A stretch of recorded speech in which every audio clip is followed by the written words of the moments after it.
मासूम से दिखने वाले चेहरे के पीछे एक शातिर दिमाग हो सकता है, और ऐसा हम इसलिए कह रहे हैं क्योंकि एक ठग महिला को पकड़ा है पुलिस ने, और इसने करोड़ों की ठगी की है। फिलहाल पुलिस ने इसे कल पकड़ लिया है। लोगों से 1,36,00,000 रुपए से अधिक की रकम का ठगने का आरोप इस महिला पर लगा है। तो इसकी भोली भाली सूरत में लोग आकर इसकी बातों में आकर इसके हवाले अपनी रकम कर देते थे, और ये महिला लोगों से ठगी कर लेती थी कई अलग अलग काम के लिए। आपको बता दें, दर्जनों ऐसे लोग हैं जिसे इस महिला ने ठगा। खुद को सरकारी कर्मी बताती थी ये, और लोगों से पैसे वसूला करती थी। बरियातू पुलिस के द्वारा ये कार्रवाई की गई है। अब जब ये पुलिस की गिरफ्त में है तो क्या क्या और खुलासे हुए हैं, और जो पीड़ित है वो बताएंगे आपको सीधे कि किस तरह उनके साथ ठगी की गई है। हमारी सहयोगी अलीशा जुड़ी हुई है पीड़ितों के साथ। अलीशा, एक बड़ी कार्रवाई पुलिस की तरफ से न्यूज बाइस्कोप की खबर का ही असर हम कहेंगे, लगातार इससे लेकर न्यूज बाइस्कोप प्रमुखता से दिखाता रहा किस तरह इस महिला ने ठगी की। पीड़ितों की आवाज हम बने। अब महिला पुलिस की गिरफ्त में है। जो भुक्तभोगी हैं, जो पीड़ित हैं, इस खबर के बाद खुशी तो उनमें होगी। कुछ और बताना चाह रहे वो? जी बिल्कुल, ऐसा देखिए, जिस तरीके से एक ठगी महिला थी उषा बाखला, इन्होंने ना केवल ठगी की घटना को अंजाम दिया है बल्कि ऐसे ऐसे मासूम चेहरे को अपना निशाना बनाया है जो कभी अपनी बकरी बेचकर, कभी जमीन गिरवी रख के, कभी घर बेचकर इस उम्मीद में पैसे लोगों को दिए थे कि कहीं ना कहीं उनके बच्चों का जो भविष्य है वो उज्जवल होगा। लेकिन देखिए, बच्चों का भविष्य उज्जवल होने से पहले ही परिवार अब रोड पे आ गई है। लोगों को जमीन तो बेचना पड़ा था, अब जमीन बेचने के बाद जो कर्ज लिए थे, कर्ज को भी चुकाने के लिए अब अलग से कर्ज लेने पड़ रहे हैं। और वो सीधे हम जुड़ेंगे वो पीड़ित लोग से, जो अभी आप देख सकते हैं ठीक मेरे बगल में बैठे हुए हैं। हम इनसे जुड़ने की कोशिश करेंगे, उनसे बात करने की कोशिश करेंगे। हालांकि आपको बता दें आज से इससे पहले कि देखिए, न्यूज बाइस्कोप ने पहले भी खबर चलाई है उषा बाखला के खिलाफ, और लगातार इस पे जो है वो पुलिस से लगातार बातचीत भी की और लोगों से बातचीत की गिरफ्तारी को लेकर। अब चूंकि देखिए, कल बीते रात जिस तरीके से बरियातू थाना क्षेत्र ने, बरियातू पुलिस ने जिस तरीके से उषा बाखला को गिरफ्तार किया, गिरफ्तारी के बाद जाहिर तौर पर बात है कि लोगों के चेहरे पे अब जो खुशी है वो तो दिख ही रही है, लेकिन इसके साथ ही अब गम का भी माहौल है। अलीशा, सभी पीड़ित लोग हैं यहाँ पर, सभी जो मौजूद है यहाँ पर लोग। अलीशा, क्या सबके साथ उस महिला ने ठगी की है, उषा बाखला जो बताई जा रही है, क्या सभी के साथ ठगी की है, और किन किन वादों को लेकर, किन बातों को पूरा करने के लिए इस महिला ने ठगी की है? देखिए, क्या कहना है थोड़ा सा साइड दीजिएगा, क्या कुछ कहेंगे? उषा बाखला आपसे कैसे पैसे ली थी? 58 लाख रुपए की ठगी हुई है। देखिए, ये पूरे मामले को लेकर सबसे पहले हम इनसे इसलिए जुड़ रहे हैं आसिया, क्योंकि इनसे ये खरसीदाग के रहने वाले हैं और इनसे 58 लाख रुपए की ठगी की थी उषा बाखला, फर्जी बोलकर। कैसे ली थी उषा बाखला आपसे 58 लाख रुपए? मैं ईसाई समाज से आता हूँ। मैं बीमार हो रहा हूँ और मेरी पत्नी जसिंता कच्छप मेरी पत्नी घर में ही अपने धर्म के अनुसार विनती प्रार्थना, दुआ प्रार्थना करती है। और फुलमणि बखला आई और ये ठीक हो गई में दुआ प्रार्थना में। उसके बाद में कुछ दिन के बाद में उषा बखला उसके साथ आई, उसी से मेरा जान परिचित हुई। और क्या बोल के आपसे 58 लाख रुपए ली थी? फ्लैट में इन्वेस्ट के नाम में, इन्वेस्ट करने के नाम पे। जी, उनका एक साथ 58 लाख रुपए? जी नहीं। कैसे ली थी? 1 लाख, शुरू में 5 लाख मैंने दिया, उसके बाद में 1 लाख, 2 लाख, 1 लाख, 3 लाख चेक में। कितने दिनों में आप ये पूरा अमाउंट दिए थे उनको? करीब हाँ, साल भर, लमसम साल भर। अच्छा, साल भर। तो ये बताइएगा कि फ्लैट में आप पैसे लगाए, और पैसे क्यों लगाए थे फ्लैट में? इंटरेस्ट मुनाफा का 20% देने की या बात बोल रही थी। तो दी थी कुछ महीने पैसे? जी नहीं, पैसे नहीं दिए थे उन्होंने। आपसे पहले बातचीत हुई, आपके पति ने बताया कि प्रार्थना के नाम पे वो दोस्ती की थी, वो ठीक भी हो गई थी। कैसे भरोसा कैसे दिलाई थी? क्योंकि चूंकि आप भी एक महिला है, वो भी एक महिला है, तो जाहिर तौर पर बात है कि दोस्ती होना बहुत आम बात है। आपको कैसे झांसे मिली थी उन्होंने? बोली कि मेरा बेटी को रख दीजिए और यहीं से पढ़ाई करेगी, और हम सोचे कि चलिए जिंदगी बन जाएगा, पढ़ाई में तो जिंदगी बनता है। तो हम भी सोचे कि चलिए पढ़ा देते हैं, और पढ़ाने के बावजूद भी वो फीस भी नहीं दी। सारा फीस भी हम चुकाए, और 7 महीना का फीस केवल नहीं दिए थे। और बोर्ड एग्जाम का हम बोले कि बोर्ड एग्जाम में कम से कम तो गार्जियन का तो साइन लगता है। तो बोले कि मुझे हमको छुट्टी नहीं मिल रहा है। उसके बाद में बोल रहे मेरा ट्रेनिंग चल रहा है, फिर भी रिक्वेस्ट किए, उसका पति को भी बुलाया तो वो भी बोल दिया कि नहीं उसको छुट्टी नहीं मिल रहा है, रात दिन ड्यूटी कर रही है, यही बोला। तो इस झांसे में आपने उनकी बेटी को भी पढ़ा दिया और फीस तक आपने भर दिया? जी। अच्छा, घर के भी जैसे बहुत कुछ आपके पति ने बताया कि पैसे छुपा छुपा के भी आप देती थी? छुपा छुपा के देते थे, मेरे पति को तो नहीं बताया, उसको बोल रही थी कि मेरा जैसे मंथली आ जाएगा तो लौटा देंगे, और हमको एक भी नहीं लौटाई। लेकिन कहीं ना कहीं पति की मदद के लिए ही आपने पैसे दिए थे, बच्चों के उज्जवल भविष्य के लिए पैसे दिए थे? हाँ, मेरा बच्चा लोग का कुछ भविष्य आगे बढ़ेगा बोल के ही हम लोग दिए थे। देखिए 58 लाख रुपए की ठगी इनसे हुई है, और ये जो है वो अपने पति से भी छुपा के पैसे दी थी, और पति से छुपाने के बाद सोची थी कि बच्चों का भविष्य उज्जवल होगा, लेकिन बावजूद इसके पैसे नहीं मिले और उषा बाखला पैसे लेकर फरार हो गई। हमारे साथ कुछ और भी लोग हैं, उनसे भी जुड़ने की कोशिश करेंगे। कैसे आपके साथ क्या फ्रॉड हुआ था, आप बताएंगे? सबसे पहले तो मैं उषा बाखला की गिरफ्तारी पर न्यूज चैनल वालों को धन्यवाद देना चाहूँगा।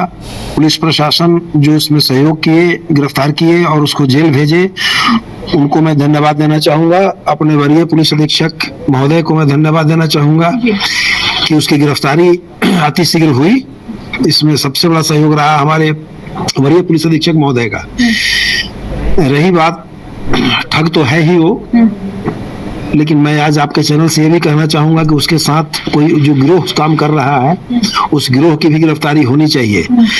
क्योंकि मुजफ्फर आलम का नाम हम अभी आज लेना चाहेंगे। हम लोगों को ये भी सूचना मिली है कि मुजफ्फर आलम किसी न किसी तरीके से उसके साथ इन्वॉल्व है, और उसका भी बयान जो आया है वो कहीं ना कहीं सत्य है। लेकिन जो हम लोगों को उसमें फंसाने का काम किया, खूंटी महिला थाना में जो केस करी है, उसमें मैंने बेवजह लोगों को भी फंसा दी है। जिनसे वो पैसा ली है उसको किसी न किसी तरीके से फंसाने का काम कर रही है। वो उसमें तो वही कि मैंने जैसे हम लोग उस पर केस किए तो उसके विरोध में वो खौफ में आकर के और हम लोग के ऊपर केस कराई है। किसी को बलात्कार करने का लगा दी कि हमारे साथ बलात्कार किया गया, हमको नशा में रखा गया, लेकिन ये बिल्कुल निरर्थक है। ये कहीं किसी एंगल से सार्थक नहीं हो रहा है। एक बड़ा सवाल है कि इस केस को लेकर कितने दिनों से आप परेशान थे और कितने दिनों तक आप थाना भटके थे? लगभग 7-8 महीने से। 7-8 महीने। उससे पहले भी कई लोगों से पैसे ले रखा था उसने? पैसे तो ले रखी थी, हमको लगता है कि 1 साल 2 साल पहले से ही। लेकिन हम लोग फिर लास्ट में परेशान हुए, चूंकि हम लोग जब उसे गांव में मीटिंग किए तो मीटिंग में वहां पर ग्रामीण मुखिया जो है शंकर कच्छप और एक वहां पर माने वहाँ के सामाजिक व्यक्ति हैं सहाय जी, उनके साथ में मीटिंग हुई। मीटिंग में बोला गया कि ठीक है, यदि वह गलत होगी तो किसी न किसी तरीके से पैसा हम लोग आपका रिकवरी कराएंगे। लेकिन वो लोग भी कुछ नहीं कर सके, बल्कि हमको आज प्रतीत हो रहा है कि वो लोग उसी का साथ और किसी न किसी तरीके से दे रहे हैं। अलीशा, एक बड़ी बात इन्होंने कही है, अलीशा अगर आप सुन पा रही हैं, कि गिरोह के साथ ये उषा बाखला काम करती थी। तो पुलिस ने जब उषा बाखला को गिरफ्तार किया है, पूछताछ के बाद क्या किसी ऐसे गिरोह का नाम सामने आ रहा है या फिर कोई और नाम भी सामने आ रहे हैं जो इसके साथ मिलकर इतनी बड़ी ठगी को अंजाम दिया करते थे? जी बिल्कुल, जाहिर तौर पे बात है आसिया की, एक अकेले महिला जो कि केवल 5वीं पास है, एक अकेले महिला के द्वारा 1,36,00,000 रुपए से भी अधिक जो रकम है अलग अलग लोगों से अलग अलग तरीके से ठगी की घटना को अंजाम उसने दिया है। तो जाहिर तौर पे बात है कि इकलौती महिला के से तो ये पूरी वारदात को अंजाम नहीं दिया जा सकता है। जाहिर तौर पे बात है कि कुछ अन्य लोग भी जो है इस पूरे मामले में उनका भी जात पहचान है, उनका भी हाथ है, तभी इस तरीके की वारदात को अंजाम दिया गया। हालांकि पुलिस जो है पूरे मामले की तलाशी कर रही है, खोजबीन कर रही है और जांच पड़ताल कर रही है, ताकि जल्द ही मुख्य आरोपी जो है वो भी हमारे सामने आ जाए। हालांकि अभी उषा बाखला गिरफ्तार हुई है और इनके साथ जितने भी गिरोह है वो भी अब गिरफ्तार होंगे। और जिस तरीके से हमने पीड़ित से बात किया कि पीड़ित का भी साफ तौर पे कहना है कि उषा बाखला के साथ कई अन्य लोग जो है वो भी इस गिरोह में शामिल है और जल्द पुलिस उसके भी खोजबीन कर रही है। एक महत्वपूर्ण सवाल है कि न्यूज बाइस्कोप की खबर चलने के बाद क्या लगा, एहसास हुआ कि गिरफ्तार हुई है महिला? नहीं, बहुत अच्छा। हम तो बता ही रहे हैं कि यदि न्यूज वाले लोग नहीं होते आप लोग, तो शायद वो किसी गिरफ्तारी नहीं हो पाती और पुलिस प्रशासन भी उस पर उचित कार्रवाई करने के लिए बाध्य नहीं होता। पुलिस चुप्पी साधी हुई थी। हमारे पुलिस धुर्वा थाना प्रभारी जो हमारे हैं वो तो बिल्कुल चुप्पी साधे हुए थे, क्योंकि 10 फरवरी को हमने केस किया है सबसे पहले, और 10 फरवरी को केस होने के बावजूद भी उन्होंने हमारा केस FIR दर्ज किया है 10 मई को। तो कहीं ना कहीं तो इनकी चुप्पी साधी हुई थी, महसूस हो रही थी हमको, जो कि हम पीस कमेटी के मेंबर हैं थाना के, हमेशा मेरा आना जाना थाना में रहता है, और तब भी हमारे साथ ऐसा ये लोग बर्ताव किए। इनको लग ही नहीं रहा था कि कहीं कान पे जू रहे। क्या चाहते हैं आगे, क्या चाहते हैं? मैं यही चाहता हूं कि आज यदि उसकी अरेस्टिंग हो गई है तो इसमें पुलिस प्रशासन का सहयोग हम लोग को मिला है, न्यूज चैनल वालों का सहयोग मिला है हम लोगों को। अब रही कि न्यायपालिका पर मुझे पूरा भरोसा है कि हम लोगों को न्याय मिलेगा और जो हम लोग का पैसा है वो हम लोग को उपलब्ध कराया जाएगा। रही बात एक और मैं कहना चाहूंगा कि जो खूंटी थाना में उस महिला उषा बाखला द्वारा हम लोगों पर गलत आरोप लगा करके और ये किया गया है, उसमें 8 लोग ऐसे हैं जिनका कहीं संलिप्तता उसमें दर्शाया नहीं जा सकता है। हाँ, मुजफ्फर आलम का मैं बार बार नाम ले रहा हूं कि मुजफ्फर आलम को गिरफ्तार पुलिस करे, इसमें कहीं दो मत लेकिन परंतु किंतु नहीं होनी चाहिए। और उनके सहयोगी अभी बनी हुई है एक अंशु लकड़ा, जो अपने आप को किसी विभाग का नेता कहती हैं। जी बिल्कुल, देखिए ऐसे कई अन्य लोगों का जो नाम है वो भी सामने आ रहा है, जिस तरीके से मुजफ्फर आलम जो कि उषा बाखला के दूसरे पति बताए जा रहे हैं, और अंशु लकड़ा जो कि वो भी करीबी बताई जा रही है। तो देखिए हमारे साथ कुछ और भी लोग हैं, इनसे बातचीत करेंगे। ये आपका नाम क्या हुआ? संदीप कुमार यादव। संदीप जी। तो देखिए संदीप है, और संदीप जो है वो कैब चलाने का काम करते हैं, और रिम्स में इनको नौकरी के नाम पे ठगी की घटना को अंजाम दिया गया। कैसे आपसे ठगी की घटना को अंजाम दिया गया? आप किस तरीके से उनको लेके जाते थे, कब लेके जाते थे, परिचय कैसे हुआ आपका? हमारा परिचय पहले वो मुजफ्फर आलम के थ्रू बुकिंग आया था ओला कैब में, तो शाम के समय था 6 बजे करीब में, तो उनको लोहरदगा लेके जाना था। तो उसी समय हमारा दोस्ती हुआ था। जब लोहरदगा से लौटे तो वो बोले कि भैया आप कहाँ रहते हो? तो हम बोले भैया यही सामने में ही। तो वो बोले ठीक है भैया आप अपना नंबर दे दो, हम कभी भी कहीं भी जाना होगा तो हम आपको कॉल करेंगे। तो उसी समय हमारा उनसे जान पहचान हुआ, और उसके बाद वो जब भी कहीं भी जाते थे तो हमें कॉल करके बोलते थे कि भैया आज हमको यहाँ पे जाना है, इतना बजे आप आ जाइएगा। रिम्स छोड़ने जाते थे आप उनको? रिम्स में लोहरदगा लेके जाते थे। लोहरदगा फर्स्ट टाइम लोहरदगा ही 2-4 महीना, मतलब सप्ताह में कभी 1 बार, महीना में 2 बार 3 बार, इस तरीके से लेके लोहरदगा ही जाते थे अधिकतर। और हम उस समय रिम्स लेके छोड़ने नहीं जाते थे। उसके बाद रिम्स उसके बाद फिर 2-3 महीने के बाद फिर रिम्स छोड़ते थे। फिर ये शीशे बेड़ो नगरी, खरसीदाग, ये पथरातू इधर वगैरह अच्छा, लेके आपको क्या रिम्स की डॉक्टर बताती थी वो? जी, रिम्स के डॉक्टर बताते थे। और क्या कहा था? और यहाँ तक हम मुजफ्फर आलम से पूछे भी थे भैया से कि भैया ये लोहरदगा क्या करने आते हैं? तो वो बोलते हैं ऑपरेशन करने आती है। अच्छा, ऑपरेशन जी। जब आप रिम्स उनको लेके जाते थे तो आपको क्या झांसा दी थी वो कि नौकरी लगा देंगे कैब ड्राइवर का? क्या झांसा दी? वो बोली थी कि भैया आपका एम्बुलेंस में लगा देंगे हम, यहाँ का मतलब मेरा जान पहचान की मैडम से हम बात कर लेंगे, हमारी हेड जो है, हमारे ऊपर जो हेड है उनसे हम बात कर लेंगे। उस चीज में वो मेरे को लगाने के लिए हमको झांसा देती थी। भैया सैलरी कितना बताई थी? सैलरी वो अपना सैलरी तो लमसम हमको अपना सैलरी तो 80,000 का लमसम बताई थी। फर्स्ट मेरा 30,000। 30,000 जी। अच्छा, और पैसे देती थी क्या आपका? हाँ, हमारा भाड़ा जब भी हम लेके कहीं भी जाते थे हमारा भाड़ा हमें मिल जाता। आपके और आपके भाई को दोनों को नौकरी लगाने जी। कितना पैसे दिए थे आपने? हम 23 लाख रुपए अभी तक टोटल दे चुके हैं। 23 लाख जी। अच्छा, आप गिरफ्तारी से कितने खुश है और आगे क्या चाहते हैं प्रशासन से? हम गिरफ्तारी से बहुत खुश है मैडम। अब आगे क्या चाहते हैं? आगे प्रशासन से ये चाहते हैं कि अगर जो आरोप लगाई है वो हम लोगों के ऊपर, बस उस चीज का ये प्रशासन अच्छा से जांच कर ले, उसके बाद जो भी कार्रवाई करेंगे उसके लिए हम खुश हैं। और पैसे रिटर्न होने का? पैसा रिटर्न होने का मैडम तो सभी चाहेगा कि हमारा पैसा रिटर्न हो जाए। कैसे पैसे दिए थे? भारी रकम था ना, 30 लाख। पैसा तो दिए थे, जो फर्स्ट टाइम हम उनको बोले भी थे कि एग्रीमेंट पेपर पे मैडम लाते हैं साइन कर दीजिए, तो अगले बार हम कर देंगे भैया, मतलब हम लोग भी विश्वास में दिए थे मैडम।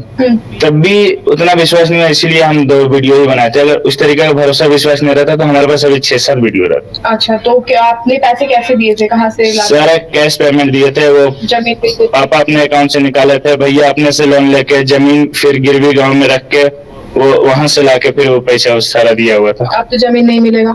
नहीं, जमीन अब पैसा रिटर्न होगा तो उसके बाद फिर मिल जाएगा। अगर देखिए 23 लाख रुपया खो चुके हैं, बावजूद उसके फेस स्माइल है क्योंकि गिरफ्तार हो चुकी है उषा बाखला। अब उम्मीद है कि कहीं ना कहीं पैसे रिटर्न हो जाएंगे। आपके कितने पैसे लिए थे और आप किस एवज में पैसा दी थी उनको? हमको बोला था कि झाड़ू पोछा में लगा देंगे, कि थी घर कितना बकरी चराएगी, चलो झाड़ू पोछा करेगी तो बच्चा को अच्छा से पढ़ाएगी। तो हम बोले कहा कि मेरा अनपढ़ है, हम तो नहीं हो सकता है। तो बोल रही है कि हाँ हो जाएगा, मैडम बोल रही है, मैडम पैसा मांग रही है। तो कौन मैडम है, उसको हमको मिलवा। तो बोल रही है कि नहीं थी मिलवाएंगे ना। तो बोल रही है कि नहीं हम बेथी बोल रहे हैं कि हो जाएगा, दिसंबर में तेरा कागज आ जाएगा। और थी बोल रहा है कि बुलाएगा तो दो, तो हम बोल रहे नहीं देंगे। तो बोला कि नहीं हमको देबे करो ना, हो जाएगा हो जाएगा। तो हम बोले कि नहीं हम नहीं देंगे, फिर भी बोल रही कि देबे करो। तो बेटी फिर की नौकरी के लिए लिए थे कि आप अपनी नौकरी के लिए? मेरे नौकरी के आप ही की लिए, नौकरी? हाँ मेरे के लिए। अच्छा, कितने रुपए दिए थे आपने टोटल? 1,05,000 कम 2 लाख रुपए नहीं दिए हैं। 2 लाख रुपए, 5,000 रुपए का मतलब 1,95,000। हाँ हाँ, अच्छा, क्या बेच के बकरी? बकरी बेच के कुछ कमाई पैसा है, कोई भाई से कुछ लिए हैं, उसे अभी लेके उसको दिए हैं। और कहाँ पे काम लगाने वाली थी? रिम्स में। रिम्स में। अब क्या करेंगे आप? पैसे अब क्या करेंगे, अब जेल हो गई तो लौटाएगी की? क्या बोल रहे हैं? अगर प्रशासन ये वीडियो देख रहे हैं तो उनको क्या बोलेंगे?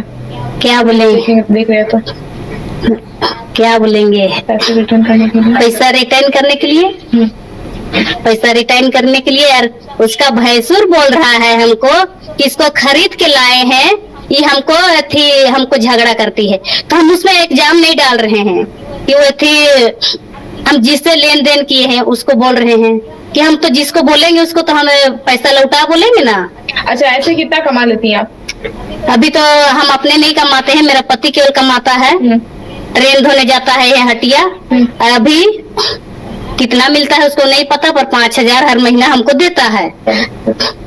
देखिए आसिया, हमने कई लोगों से बातचीत की और इनसे ये भी जाना कि किस तरीके से, किस एवज में उन्होंने पैसे दिए थे। कभी सरकारी नौकरी के नाम पे, तो कभी घर में झाड़ू पोछा लगाने के नाम पे, कभी मदद के नाम पे, तो कभी फ्लैट अपार्टमेंट में प्रॉफिट के नाम पे उसने अलग अलग लोगों से अलग अलग ठगी की घटना को अंजाम दिया। हालांकि पूरे मामले पे कार्रवाई करते हुए रांची पुलिस ने उसे गिरफ्तार कर लिया है, और न केवल गिरफ्तार किया बल्कि अब उसके ऊपर कड़ी से कड़ी कार्रवाई भी हो, इसे लेकर तो लोगों ने मांग भी किया है। अब देखने वाली बात होगी कि उसके ऊपर क्या कुछ कार्रवाई की जाती है। फिलहाल अलीशा, ये तो जितने लोग अभी नजर आ रहे हैं, इन लोगों से आपने संपर्क किया, क्या कुछ और भी हो सकते हैं, कुछ और भी बड़े खुलासे हो सकते हैं, कुछ और लोगों से भी नौकरी के नाम पर या इन्वेस्टमेंट के नाम पर इस महिला ने ठगी की हो? जी देखिए, बिल्कुल ऐसे आपको बता दें कि करीबन 1 दर्जन से भी अधिक लोगों से इन्होंने ऊषा बाखला जो है वो पैसे ले चुकी है। नौकरी के नाम पे अलग अलग तरीकों से पैसे निकलवा चुकी है। हालांकि बारिश का मौसम है, बारिश काफी ज्यादा तेज है, जिसकी वजह से कई लोग जो है वो आना तो चाहते थे लेकिन वो आ नहीं पाए, वो इकट्ठा नहीं हो पाए, जिसकी वजह से हम उनसे बातचीत नहीं कर पा रहे। हालांकि उन्होंने भी ऑफ द रिकॉर्ड कई बातें कही और न्यूज बाइस्कोप को धन्यवाद भी कहा कि जिस तरीके से हमने उनकी न्यूज चलाई और बहुत जल्द ही वो गिरफ्तार भी हुई। तो इस पूरे मामले में उनका धन्यवाद भी कहना था और इसे लेकर आगे की कार्रवाई भी जल्द से जल्द की जाए, क्योंकि देखिए जिस तरीके से आने वाले समय में इनके ऊपर भी FIR किया गया है, तो आने वाले समय में इनके ऊपर भारी मुसीबत ना पड़ जाए, जिसे लेकर उन्होंने प्रे भी किया है कि आगे इस तरीके की वारदात कुछ ना हो और पुलिस पूरे मामले में संज्ञान ले। हालांकि हमने कई लोगों से बातचीत किया और इनकी जो आप बीती थी वो हमने अपने चैनल के माध्यम से देखिए, कई लोगों पर महिला ने फिर थाने में मामला भी दर्ज कराया है, तो किस किस तरह के आरोप लगाए हैं और उसमें से कौन कौन है जिनके खिलाफ थाने में मामला महिला ने दर्ज कराया है पैसे लेने के बाद कि वो पैसे न मांगे? जी बिल्कुल, ये आपका सवाल से बहुत सही है आसिया। हम फिर से जुड़ेंगे दुबई जी से और इनसे जानने की कोशिश करेंगे जो आप लोग के ऊपर आरोप है, जिस तरीके का मामला आप लोग के ऊपर दर्ज किया गया है, क्या मामला है, एक मामला को अच्छे से बताएंगे और किस तरीके से पूरा मामला को दर्ज किया है और कौन से थाने में दर्ज है? वो तो मैं ये अभी हम लोग जो दर्ज किए हैं वो जो ऊषा बाखला जो दर्ज जो किया गया है वो महिला थाना खूंटी, जिला खूंटी में दर्ज किया गया है, जिसमें 2 को छोड़ करके बाद बाकी सभी निर्दोष हैं उसमें। मुजफ्फर आलम और उनका भसुर क्या किया नहीं किया हम तो नहीं जान रहे हैं उनके विषय में, लेकिन मुजफ्फर आलम का कहीं ना कहीं नाम तो संलिप्त बिल्कुल हर तरीके से आ रहा है। और जो एक महिला है अंशु लकड़ा, वो उनका साथ दे रही है हर जगह पे, हर थाने में उनको भी देखा गया है, बरियादू थाना भी देखा गया। के ऊपर फिर FIR दर्ज, वो सारा सब गलत है। क्या क्या मामला था, क्या क्या? वो तो उसमें मामला बलात्कार का लिखी है, कहीं बिक्री का लिखी है, अब हमारे पास लिखी है कि नहीं विमल उरांव हमारे पास लाके बेच दिया, जबकि विमल उरांव से बहुत पहले 5 मई 2023 में ऊषा बाखला अपने कथित बहन और बहनोई के साथ मेरे घर आई थी, जो हमारे दुकान को भाड़े पर लोग चलाया करते थे। आज वो दुकान भी बंद पड़ा हुआ है ना, वे लोग भाग भी गए हैं, यहाँ से चले गए हैं कहीं, है ना, अभी तक उनका भी फोन नहीं लग रहा है। जिसमें एक सुधा गुड़िया है और एक सुमन कुमारी करके, सुमन देवी करके है। ऐसे आपको बता दें कि जितने भी लोग हैं मैक्सिमम लोगों के ऊपर जो है दुष्कर्म का आरोप है और ये कहा गया है, ये एफआईआर में लिखा भी गया है कि दुष्कर्म किया है इन लोगों ने मेरे साथ, जिसके एवज में ही ये एफआईआर पूरा दर्ज है। तो देखिए जो क्या नाम बताया था उनका आपने? सुधा गुड़िया। नहीं, उनके पति का नाम क्या बताया था? मुजफ्फर आलम। मुजफ्फर आलम। देखिए दूसरे पति, पहले पति का क्या नाम था? इलियास बाखला। देखिए दूसरे पति का जो नाम है वो भी सामने आ रहा है, मुजफ्फर आलम। इनके ऊपर भी एफआईआर दर्ज है और जिस तरीके से पीड़ित ने बताया कि मुजफ्फर आलम के द्वारा ही ये पूरी घटना को अंजाम दिया गया, यानी कि मुजफ्फर आलम ढाल बन के खड़े थे और उषा बाखला के द्वारा पैसा ठगी की घटना को अंजाम दिया जाता था। तो देखिए मुजफ्फर आलम के ऊपर भी अब एफआईआर होना, ये भी एक बड़ी सवाल खड़ी करती है आसिया कि किस तरीके से अगर मुजफ्फर आलम उनके साथ मिले हुए थे तो वो उनका एफआईआर में नाम क्यों है। तो देखिए कई जो कहानियां हैं वो अब निकल के सामने आ रही है। हालांकि इनके ऊपर जो एफआईआर हुआ है इसे लेकर भी इनका गुहार है कि जिस तरीके से हम लोगों के ऊपर एफआईआर हुआ है हम लोग पूरी तरीके से निर्दोष है और इस पे जल्द से जल्द कार्रवाई की जाए और जांच भी की जाए, क्योंकि देखिए कहीं ना कहीं एक लोग नहीं है, दो लोग नहीं आसिया, बल्कि 1 दर्जन से भी अधिक लोग हैं जिनके ऊपर एफआईआर दर्ज हुआ है और अगर इन लोगों को जेल भेजा जाएगा तो ये देखिए ऐसा नहीं होना चाहिए। हालांकि जितने भी लोग हैं ये लगातार गुहार लगा दे कि इनका जो भी मामला है इस पे जांच की जाए, उनका जो भी निष्पक्ष जांच हो और इनका जो भी। अलीशा, आपकी बात हुई होगी पुलिस पदाधिकारियों से भी, गिरफ्तारी के बाद क्या कुछ खुलासा हुआ है? कौन कौन लोग शामिल थे? क्या पुलिस उनकी गिरफ्तारी के लिए भी कोशिश कर रही, कुछ बता रही है पुलिस इस मामले में?